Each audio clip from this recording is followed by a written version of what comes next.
신앙생활에 관한 메시지 중에서 두 번째입니다. 신앙생활의 본질.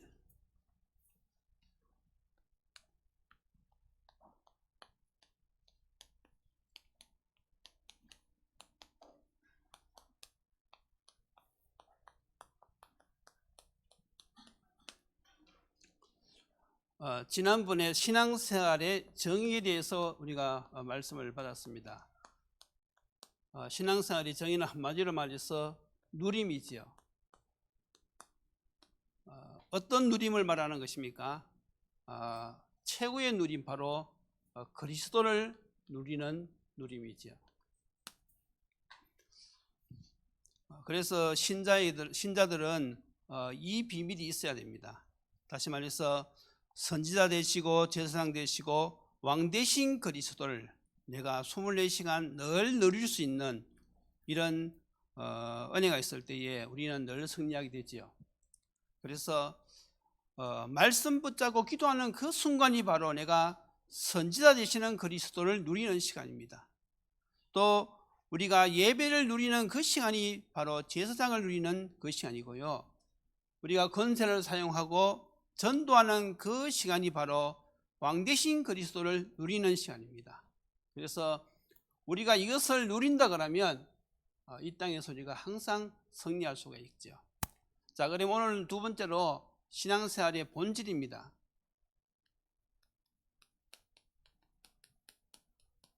신앙생활의 본질은 바로 믿음이지요.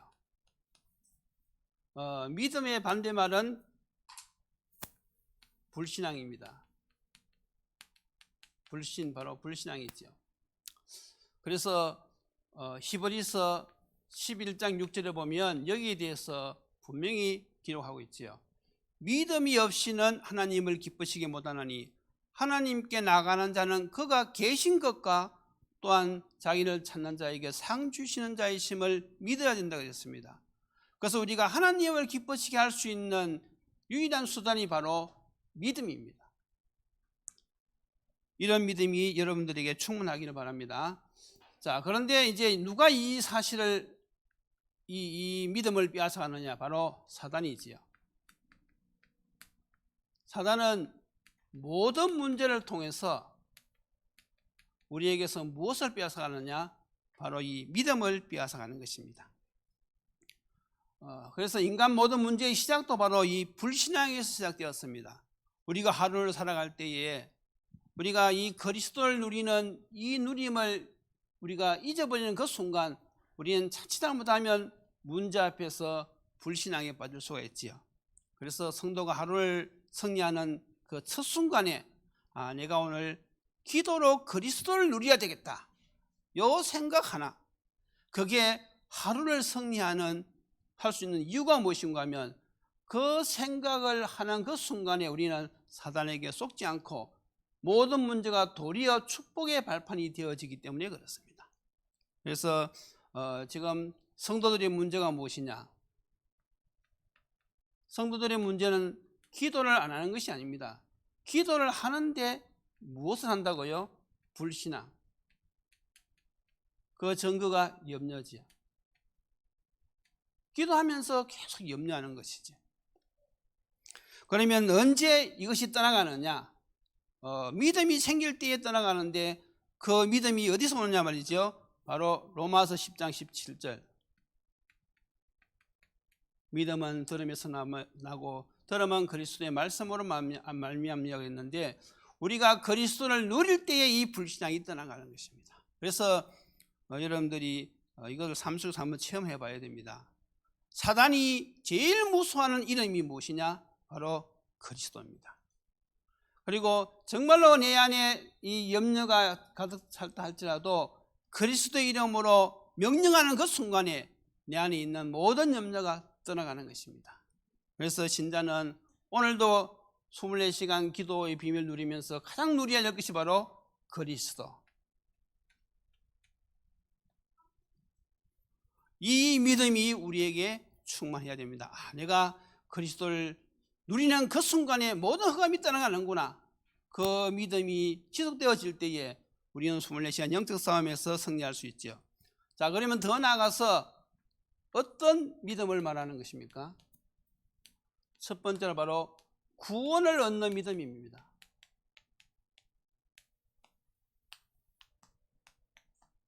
신약 구약은 약속의 말씀이지요. 그 가운데서 가장 중요한 말씀이 약속이 어떤 약속인가 하면 바로 구원에 관한 약속입니다. 그래서 이 믿음이 있으면요, 사실은 신자는 다 받은 것이지요. 성경의 요한복음 3장 16절 분명히 기록해 놨습니다. 하나님이 세상을 이처럼 사랑하사 독생자를 주셨으니 이는 저를 믿는 자마다 멸망치 않고 영생을 얻게 하려 하십니다. 하나님은 저와 여러분들이 멸망치 않고 영원한 생명을 얻기를 원하십니다. 그래서 이 약속이 이미 우리들에게는 성취가 되었지요. 그리고 요한복음 1장 12절에도 영접하는 자, 곧 그 이름을 믿는 자들에게는 하나님의 자녀가 되는 권세를 주셨다 그랬습니다. 세상 사람들은 들어보지도 못하고 들었다 할지라도 믿지 못하는데 하나님의 자녀에 대한 이 권세 어떤 자에게 주어지느냐? 이 구원에 대한 믿음이 있는 자에게 주어지는 것입니다. 또 요한복음 5장 24절 내가 진실로 너희에게 이르노니 내 말을 듣고 나 보는 사람을 믿는 자는 영생을 얻었고 심판에 이르지 않으니 사망에서 생명으로 옮겼느니라. 예수 그리스도를 믿는 그 순간 우리는 영원한 생명을 얻는 것입니다. 그리고 마가복음 16장 15절에서 20절 뭐라고 기록되어 있습니까?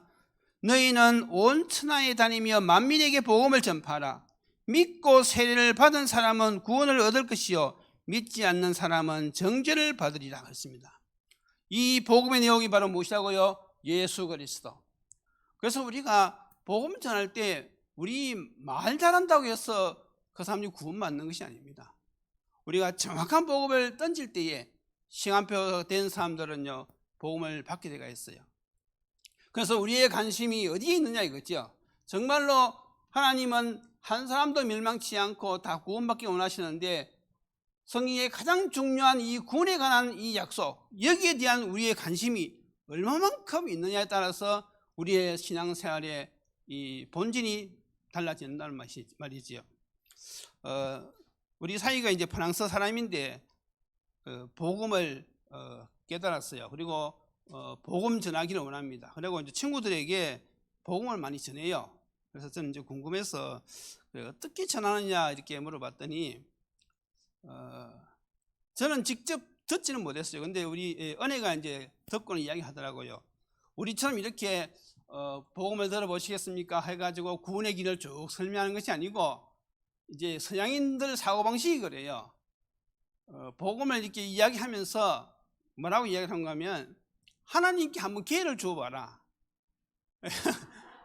우리 이제 예수를 영접하시겠습니까? 하고 이제 초청하는데 그 사람, 서양 사람들은 그것이 아니고 네가 그래도 하나님께 한번 기회를 주어보면 하나님께서 역사하실 거다. 그러니까 이제 그 사고방식이 다르란 말이죠. 그래서 저렇게 복음 전해도 될까? 그래도 하나님은 이해하시겠죠. 그래서 우리가 이 구원의 길을 전할 수 있다는 그 자체가 사실은 인간이 세상 살아가면서 할 수 있는 어떤 그런 사업 중에서 최고의 위대한 일이 무엇이냐? 저는 이 복음을 전해서 생명 살리는 일이라고 생각합니다. 아무리 뭐 세계적인 다리를 건설하고 댐을 건설하고 지금 뭐 달나라가고 우주에 인공위성 뭐 쏠리고 해도요, 그거는 하나님 보시기에는 그건 아무것도 아닙니다. 정말로 하나님의 관심은요, 한 영혼이 천하보다도 귀한데 여러분이 정말로 기도하는 가운데서 이 복음으로 천하보다 귀한 이 한 영혼을 살린다. 그것이 하나님 보시기에는 얼마나 귀한 일이고 그 시간이 얼마나 귀한 시간이겠습니까?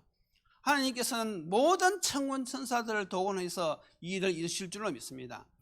그래서 우리가 이 구원을 얻는 이 믿음이 우리에게 충만할 때에 우리의 신앙 본질이 거기서 빛이 나는 것이지요. 그리고 로마서 10장 13절에 뭐라고 기록되어 있습니까? 누구든지 주의 이름을 부르는 자는 구원을 얻는다 그랬어요. 다시 말해서 주님의 이름을 부른다는 말은 무슨 말입니까? 예수님을 믿는단 말이지요. 그래서 어느 민족이라든지 어떤 상황이 있다 할지라도 남녀노소 상관없이 누구든지 예수 믿으면 구원받습니다. 믿습니까? 그래서 13절에 보면 15절에 보면 전도자의 발걸음이 제일 아름답다 그랬거든요. 여러분 한번 생각해 보세요. 우리가 복음을 전하지 않는데 어떻게 저 사람이 듣겠습니까? 듣지 않는데 어떻게 믿겠습니까? 믿지 않는데 어떻게 예수님을 그리스도로 고백하겠습니까?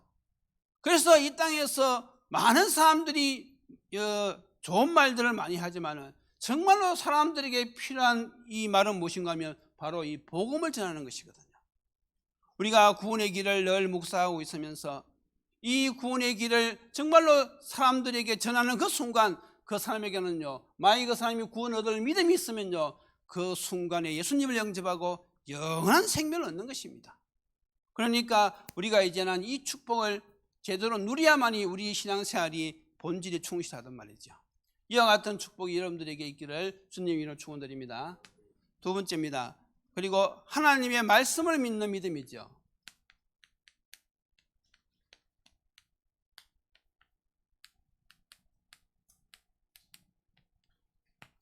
우리 신앙생활의 근거는 하나님의 말씀입니다. 왜 그런가 하면 이것이 하나님이 일하시는 방법입니다. 이것이 하나님이 우리를 축복하시는 방법이고 우리를 인도하시는 방법이 무엇이냐? 바로 말씀이죠. 그래서 우리가 이 능력을 무엇을 통해서 체험할 수 있는가 하면 바로 삼오늘, 오늘의 말씀, 오늘의 기도, 오늘의 전도, 이걸 통해서 우리가 체험할 수 있는데, 바른 기도는 무엇인가 하면 바로 말씀 붙잡고 하는 기도가 바른 기도인 것입니다. 자, 그러면 이 말씀에는 어떤 능력이 있습니까? 바로 이 말씀에는 창세기 1장 1절에 보니까 창조의 능력이 있습니다.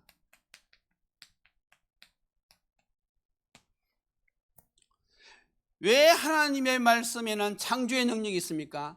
말씀이 곧 하나님이시기 때문에 그렇습니다. 요한복음 1장 1절에 보면 태초에 말씀이 계시니라, 이 말씀이 곧 하나님과 함께 계셨으니 이 말씀은 곧 하나님이라고 그랬거든요. 말씀이 바로 곧 하나님이십니다. 우리가 하나님을 믿는다는 말은 무엇입니까? 하나님의 말씀을 믿는다는 말이거든요. 하나님이 내 안에 계신다는 말은 무슨 말입니까? 하나님의 말씀이 내 안에 계신다는 뜻이거든요. 그래서 하나님은 곧 말씀인데 그 말씀을 우리가 얼마만큼 믿느냐는 것이죠.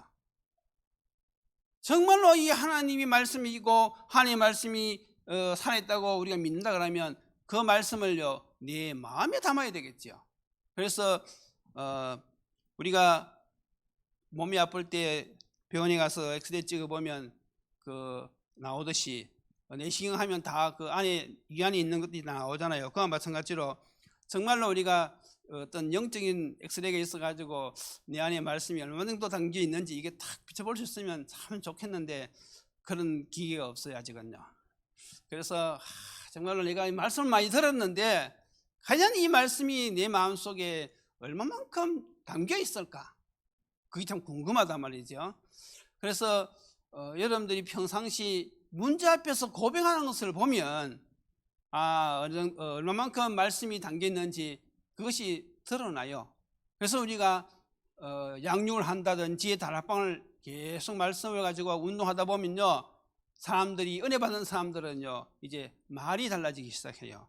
이제 복음을 이야기하기 시작하고 복음에 대한 감사와 감격을 이야기하고 또 삶 속에서 그것이 어떻게 생각나고 실천되어졌는지 그걸 이제 이야기하는 걸 보면 저분이 이제 복음이 좀 이해가 되어지고 좀 복음을 누리는구나, 그걸 알 수가 있는 것이죠.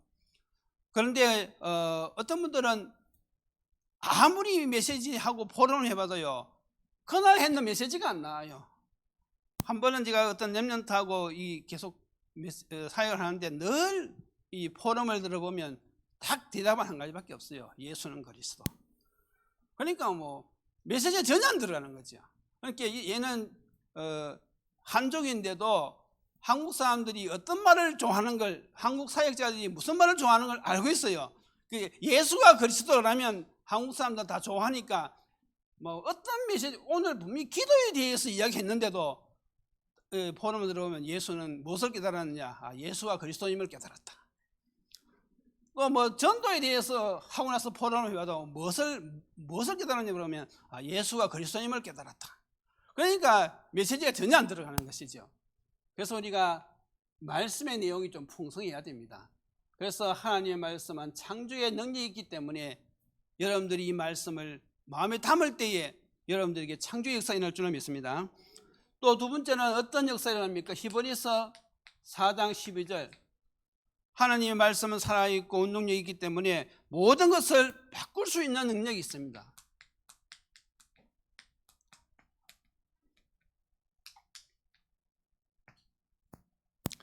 그래서 영혼과 골수, 마음, 관절 모든 것을 바꿀 수 있는 능력이 어디에 있는가 하면 하나님의 말씀에 있습니다. 그래서 누가 복 있는 사람이냐? 계시록 1장 3절, 이 예언의 말씀을 읽는 자와 듣는 자들과 그 가운데 기록된 것을 지키는 자들이 복이 있다고 그랬어요. 그래서 여러분들이 자녀들을 이렇게 교육할 때에 자꾸 그 잔소리 한다고 바뀌는 것이 아니거든요. 그 자녀들에게 복음이 들어가야 돼요. 그래서 이걸 놓고 우리가 기도해야 된단 말이죠. 자, 그럼 우리의 미래는 어떻게 된단 말입니까? 우리의 미래는 말씀대로 되어질 것입니다. 그래서 여러분들이 237 5천 종족 이 언약을 딱 붙잡고 기도하면요, 여러분들의 인생이 거기에 인도받게 될 줄로 믿습니다. 자, 세 번째는 무엇입니까? 디모데후서 3장 16절 17절이죠. 거기에는 보면 사람을 온전케 하는 능력이 있습니다. 모든 성경은 하나님의 감동으로 된 것으로 교훈과 책망과 바른 계함과 의로 교육하기에 유익하니 이는 하나님의 사람으로 온전하게 하며 모든 선한 일을 행한 능력을 갖추게 하려 함이라. 그래서 우리가 늘 말씀을 묵상하는 그 시간이 어떤 시간이냐?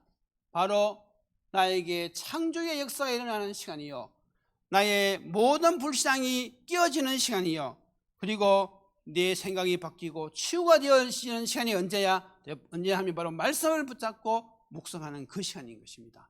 그래서 신자는요, 이 말씀 붙잡고 기도하는 이 비밀이 있는 사람들은요, 신앙생활이 풍요롭지요. 그래서 신자가 문제 앞에서 말씀이 딱 생각난다 그러면 그 사람은 승리합니다. 그래서 여러분들이 자꾸 말씀을 붙잡으려 하는 이유가 거기 있죠. 자, 세 번째는 무엇입니까? 하나님의 능력을 믿는 믿음입니다.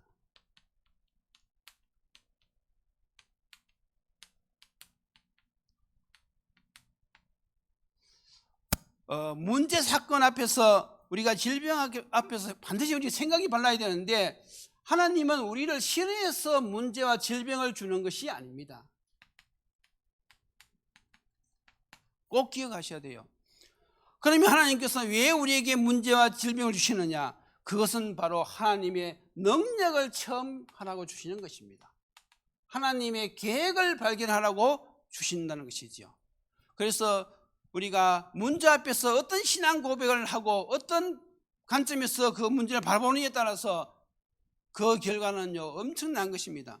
하나님의 능력을 믿는 사람들은요, 문제와 사건 앞에서, 질병 앞에서 낙심하지 않고, 이것은 나로 하여금 하나님의 계획을 발견하게 하시는 그런 축복의 통로구나, 나로 하여금 하나님의 능력을 체험케 하시는 것이구나, 그 믿음이 회복되어지게 되는 것입니다. 마태복음 8장 5절 13절 나와 있죠. 백부장이 하인이 병이 걸렸어요. 그래서 참 이 백부장이 얼마나 좋은 사람입니까? 자기 하인이 병 걸렸는데 자기가 예수님을 찾아왔어요. 와가지고, 예수님, 지금 우리 하인이 지금 중환병에 걸렸습니다. 그러니까 예수님께서, 그러면 내가 너희 집에 가서 너희 집에 같이 가겠다, 같이 가서 고쳐주겠다 하니까 이 백부장이 뭐라고 고백했습니까? 주님이 우리 집에 오는 것을 감당치 못하겠습니다. 저도 제 밑에도 사람이 있는데 가라 하면 가고 오라 하면 옵니다.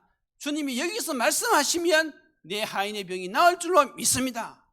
그랬더니 주님께서 얼마나 칭찬했습니까? 내가 이스라엘에서 이렇게 믿음 있는 사람을 본 적이 없다 하면서 예수님이 거기서 말씀하시는데 결국은 그 시에 바로 그 하인의 중병이 나아버렸습니다. 그리고 또 마가복음 5장 25절에서 35절이죠. 혈루증 걸린 여인이 소개되어지고 있습니다. 병이 걸렸는데 심한 병이죠. 그래서 자기 집에 있는 재산을 다 팔아서 의사에 갖다 주고 치료를 받았는데도 병이 더 중하게 되었어요. 거기다가 재산까지 다 허비하게 되었습니다. 그런데 이 혈루증 걸린 여인이 어떤 믿음이 있었는가 하면, 내가 예수님께 가서 그 옷자락만 만져도 내 병은 나을 수 있겠다, 이 믿음이 있은 거예요. 그래서 이 혈루증 걸린 여인이 그 군중 속에서 예수님 뒤로 가가지고 옷자락을 딱 만지는 그 순간에 예수님에게서 능력이 나와가지고 이 여인이 치료를 받았습니다. 그때 예수님이 뒤돌아보면서 이야기했잖아요. 누가 내 옷을 만졌느냐. 그러니까 여자들이, 예수님 지금 이렇게 많은 군중이 에워싸서 미는데 누가 옷을 만졌냐고 그렇게 말씀하십니까? 그러니까 이 여인이 자기에게 일어난 일을 딱 알고는 아서는 무릎 꿇고 사실을 고백했잖아요. 그때 예수님이, 여인아 피하니 가라, 내 믿음이 너를 나았다, 이렇게 말씀하셨잖아요. 오늘 본문도 나와 있습니다. 마태복음 9장 27절로 31절이죠. 두 소경이 이제 예수님을 찾아왔습니다. 이 소경이니까 얼마나 참 삶이 힘들겠습니까? 아무것도 안 보이니까. 그런데 이 사람들이 예수님에 관한 소문을 들었어요. 그리고 유대인들은요, 어릴 적부터 메시아는 다윗의 후손으로 오신다는 그걸 교육을 받았어요. 그래서 이 두 소경이 예수님이 오신다는 지나가시는 말을 탁 듣고는요, 우리의 문제도 저 예수님이 건칠 수 있겠구나, 그 믿음이 딱 생긴 거예요. 그래서 이 두 소경이 막 큰 소리로 예수님을 불렀습니다. 그래서 예수님이 어떤 집에 들어가 있으니까 거기까지 따라와서 소리를 질렀어요. 그래서 예수님이 두 사람을 오라 그랬습니다. 그리고 오늘 본문에처럼 너희 이 일을 할 줄을 믿느냐, 그러니까 이 두 사람이 예, 그렇게 하실 줄 믿습니다. 그러니까 예수님께서 네 믿음대로 될지어다 그랬습니다. 그래서 예수님은 소문 내지 마라 그랬는데 이 사람은 바로 나가서 예수의 소문을 냈단 말이죠. 자, 그래서 우리가 어떤 믿음이 필요하냐, 정말로 하나님은 전능하시다는 분을 우리가 그 믿음을, 그 능력을 우리가 믿어야 되는 것입니다. 그래서 우리가 여러 가지 인도에 관한 믿음도 있겠지만은 대표적인 것이 바로 구원을 얻는 믿음, 하나님의 말씀을 믿는 믿음, 그리고 하나님의 능력을 믿는 믿음, 이것이 우리가 필요한데, 결론적으로 이것이 어디서 판가름 나느냐, 바로 문제와 사건 앞에서죠. 그래서 우리 신자가 반드시 이 문제와 사건 앞에서 무엇에 빠지지 말아야 되느냐, 불신앙에 빠지지 말아야 됩니다.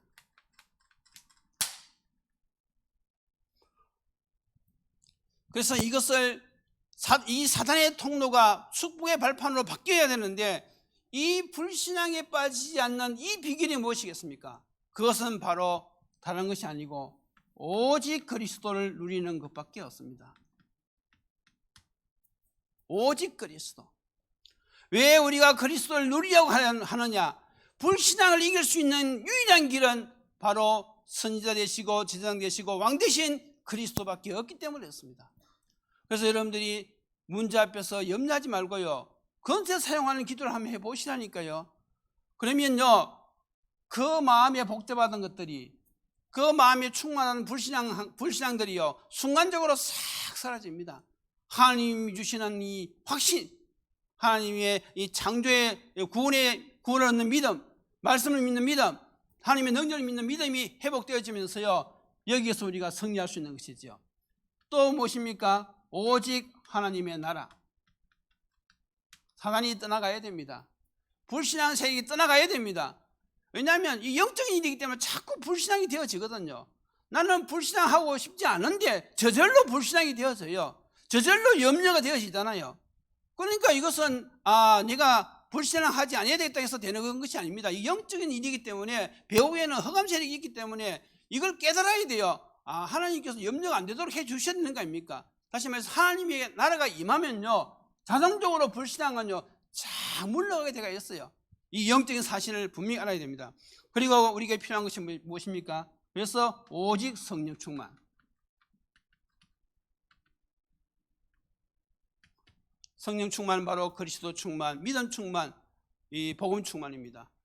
이것이 단순한 것 같지만은 내 마음에 얼마만큼 그 믿음이 사무치느냐. 정말로 우리가 이 사실을 딱 믿어지면요, 순식간에 우리가 염려에서 빠져나올 수 있어요. 내가 하나님의 자녀인데 기도로 하나님의 자녀는 기도로 모든 것을 해결할 수 있는데 내가 왜 염려하지? 그거 하나 딱 깨닫고 내가 지금 이 시간 하나님이 주신 이 최고의 권세, 흑암을 꺾는 유일한 이름 그리스도, 내가 오늘 이 시간 내가 문제 앞에서 그리스도를 누려야 되겠다 그 생각을 다 하고요, 1분 딱 기도해도요, 그렇게 나를 복잡하게 하던 그 흑암 세력이요 싹 물러가면서요, 세상이 줄 수 없는 참된 평화, 참된 기쁨, 참된 소망이요 싹 마음에 들어옵니다. 그러면요 자녀에 대한 그런 어떤 염려 싹 사라지거든요. 왜냐하면 하나님이 저 자녀들의 배후에 역사하시는데, 나는 이 세상 떠난다 할지라도 하나님은 분명히 우리 후대들과 함께 하실 것이다. 왜? 언약을 가지고 있기 때문에, 세계보호마의 주역이기 때문에. 그러니까 염려가 싹 사라지는 거예요. 그리고 남편에 대한 것도 장래에 대한 것도 염려할 것이 하나도 없어요. 저희들이 이제 그 신학교 졸업하면서 동기들이 있어요. 7명이 이제 요나단이라고 해서 하나의 친목회를 조직했는데, 한 40대쯤 만났을 때는요 생각들이 무엇인가 하면 전부 다 제자훈련에 관한 이야기를 하더라고요. 제자훈련 이렇게 해야 된다, 교회 성장하려고 하면 제자훈련이 중요한데 제자훈련 이렇게 해야 된다, 나름대로 막 이렇게 제자훈련에 대해서 이야기하더라고요. 그러면서 막 세미나 간다고 하고 어느 세미나 가니까 좋다 그렇게 이야기하고, 주제가 그거였어요. 한 50대쯤 돼서 만나니까 이제 주제가 좀 바뀌어졌어요. 뭐 자녀들 이제 그 대학 가고 직장 그 이야기로 싹 바뀌더라고요. 어떤 자녀는 교대 가고 어떤 자녀는 전기 공사에 가고 자녀에 대한 것으로 싹 바뀌더니 한 60쯤 돼서 얼마 전에 딱 만나보니까 이제는 또 생각이 다 바뀌어가지고 이제는 노후 걱정을 하고 있더라고요. 그래서 어느 교회는 은퇴 자금을 얼마 받았고 처음 이야기가 처음부터까지 어느 교회에서는 얼마 받았고 어떻게 하는 게 좋고 그런 이야기를 쭉 하더라고요. 그래서 세월은 흐르긴 흘렀구나. 그런데 쓸데없는 걱정을 하고 있네. 그러면 우리는 참 감상이 뭔가 하면요, 물론 걱정도 하긴 하겠지만 우리는 그게 아니잖아요. 우리가 어떻게 하면 이 작품을 남기고 갈까? 메시지가 그렇지 않습니까? 우리가 이 세상을 떠나기 전에, 내가 은퇴하기 전에 어떤 작품을 남기고 내가 떠나느냐, 그것이 우리의 주된 거 아니심사지. 내가 노후에 먹고 사는 그 문제, 그거는 하나님이 책임진다는데 그건 우리가 염려할 문제가 아니잖아요. 그래서 정말 이 다락방에 계신 목사님들은 참 훌륭하다 생각되어집니다. 여러분들도 이제 한번 인생을 정리할 때에 자꾸 노후 걱정하지 마시고, 내가 이 세상을 떠나는 날 어떤 작품을 남기고 갈까, 이걸 다 기억하시고 여러분들이 기도하시면요, 내가 남은 여생 어디에다 집중하면서 믿음의 본질을 내가 누릴 것인지 답이 나올 줄로 믿습니다. 우리 같이 한번 기도하고 마치겠습니다. 하나님 감사합니다. 정말로 저희들에게 눈에 보이지 않지만 하나님이 가장 기뻐하시는 이 믿음, 구원을 얻는 믿음, 하나님의 말씀을 믿는 믿음, 하나님의 능력을 믿는 믿음이 충만하여서 우리의 삶을 통하여 복음이 증거되어지게 하시고, 우리의 삶을 통하여 하나님의 능력이 나타나게 하시며, 우리의 기도를 통하여 곳곳에 말씀 운동이 일어나고 제자가 세워지는 역사 있게 하여 주시옵소서. 하나님 아버지, 오늘도 저희들이 살아갈 분명한 이유는 오직 한 가지, 하나님의 영광과 복음을 위하여 살아가는 것일 뿐이오니 저희들의 마음과 생각이 뺏기지 않게 하시고 오직 전도의 삶을 살 수 있도록 주님 오늘도 저희들에게 참 믿음을 허락하여 주시옵소서. 예수 그리스도의 이름으로 기도드리옵나이다. 아멘.